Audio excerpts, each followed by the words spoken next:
I never made it, but I know what it takes. I'm motivated by a mix of emotion. Got my statement, and I'm reading it slow so I can understand it fully. Appreciate. Halo sahabat trader, kembali lagi bersama saya Yus Setiawan di dalam channel Rumah Trader.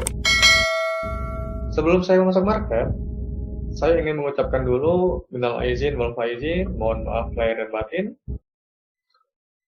Kami segenap keluarga besar Rumah Trader ingin mengucapkan minal aizin, kesalahan yang pernah kita perbuat mohon dimaafkan. Okay. Karena di hari yang fitri ini segala ampunan dibuka selebar-lebarnya. Ya. Nah, saya akan membahas tentang gold, ya kan. Satu minggu ini gold itu mengalami penurunan minggu kemarin. Jadi, kenapa sih gold itu bisa turun? Nah, sekarang kita akan bahas di dalam market ini. Dari sini kita itu sudah lihat, saya hapus supaya lebih paham ini ya. Dari sini kita sudah melihat yang ada namanya bullish pennant, ya. Ini ada bullish pennant di sini. Nah, bullish pennant ini menunjukkan dia bahwasannya akan mengalami kenaikan, ya. Dia akan mengalami kenaikan nantinya. Nah, seperti yang sudah saya bilang kemarin, bahwasanya gold itu nanti bakal turun dulu sebelum dia naik ke atas. Ya, istilahnya adalah gold itu tidak pernah yang namanya kacang lupa kulitnya. Nah, dari sini dia itu sudah beberapa minggu numpang istirahat, numpang tidur di area ini, ya kan? Di area ini. Nah, di hari yang fitri ini, gold itu pengen silaturahmi, ya kan? Dia itu pengen silaturahmi. Makanya kenapa minggu kemarin itu dia turun, ya kan? Bukan dia turun, dia tuh pengen silaturahmi di sini. Nah, setelah gold silaturahmi, akhirnya gold itu akan naik nantinya. Kenapa? Setelah dia silaturahmi, mengucapkan minal aizin ke teman-temannya yang sudah dia inapin di rumahnya beberapa minggu yang lalu, ya kan? Dia tuh menginap di situ cukup lama gitu loh. Ya, dia kan nggak mau kalau disebut yang namanya kacang lupa kulit, ya kan di sini nih. Nah, makanya kenapa saat di sini dia yang harusnya naik, kenapa dia turun lagi? Nah, karena di sini, karena sekarang ini kan musim lebaran, jadi dia itu pengennya turun dulu untuk meminta maaf. Setelah dia turun, dan naik ke atas. Nah, setelah dia turun, dia akan meneruskan perjalanannya di 1900. Bukan di 1800 saja, tapi di 1900. Nah, maka dari itu, gold sekarang mengalami penurunan. Nah, dia terus turun, terus sampai mana dia bakal turun? Nah, kalau kita perhatikan di sini, ya, kalau kita perhatikan di sini, kalau kalian sudah mengikuti yang namanya analisa saya tentang gold, atau kalian sudah gabung di dalam Rumah Trader, seperti paham ya pola-pola apa yang saya buat. Oke, saya turunkan di time frame 1 jam. Nah, di sini gold itu di sini bahwasanya masih dia bermain-main di area ini lagi. Ya, itu yang time frame kecil. Dia masih bermain-main di area ini. Nah, nantinya gold sendiri itu dia bakal naik ke atas, ya, menuju trendline ini, ya, di sini. Setelah itu dia turun lagi ke bawah, ya.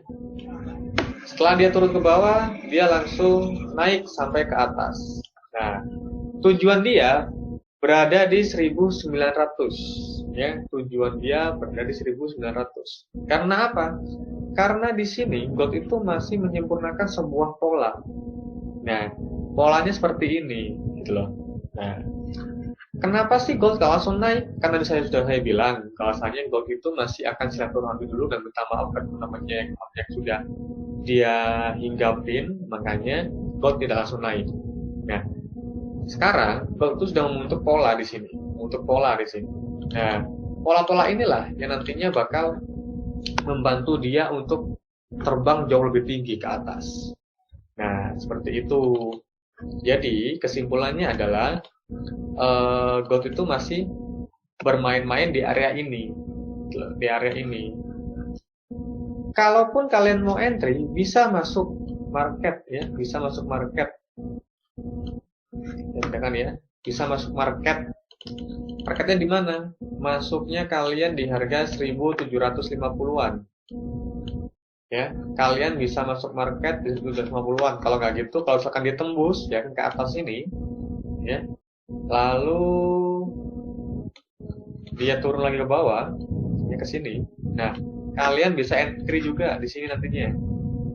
Ya, di harga 1.740 bisa kalian entry buy nantinya, karena nantinya dia bakal naik ke atas.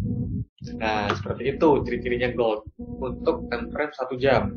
Ya, untuk time frame 1 jam. Berarti masih ada kemungkinan bahwasanya gold itu di minggu depan itu masih bermain-main di area kotak ini. Dia tidak akan pergi jauh-jauh di situ. Dia masih bermain-main di situ. Kenapa? Karena di sini masih masa lebaran. Ya, masa lebaran dia tuh pengennya istirahat dulu. Setelah dia istirahat, mungkin setelah lebaran ini selesai, dia bakal meneruskan trennya untuk pergi ke atas, meneruskan perjalanannya dia sampai ke 1.900.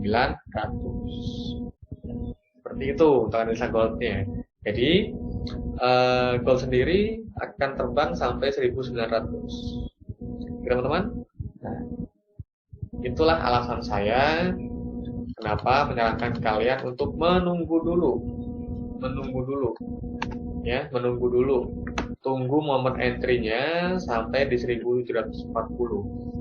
Setelah dia melewati trendline dan sudah menyentuh 1.750 sebagai supportnya dia, kalian bisa entry buy di situ.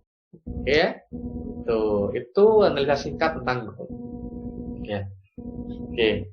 Jadi bahwasanya gold sendiri di time frame 4 jam, di time frame 1 jam, dia ada dua pattern, ya, dua pattern. Yang ada yang pertama pennant pattern bullish, yang kedua flag pattern bullish.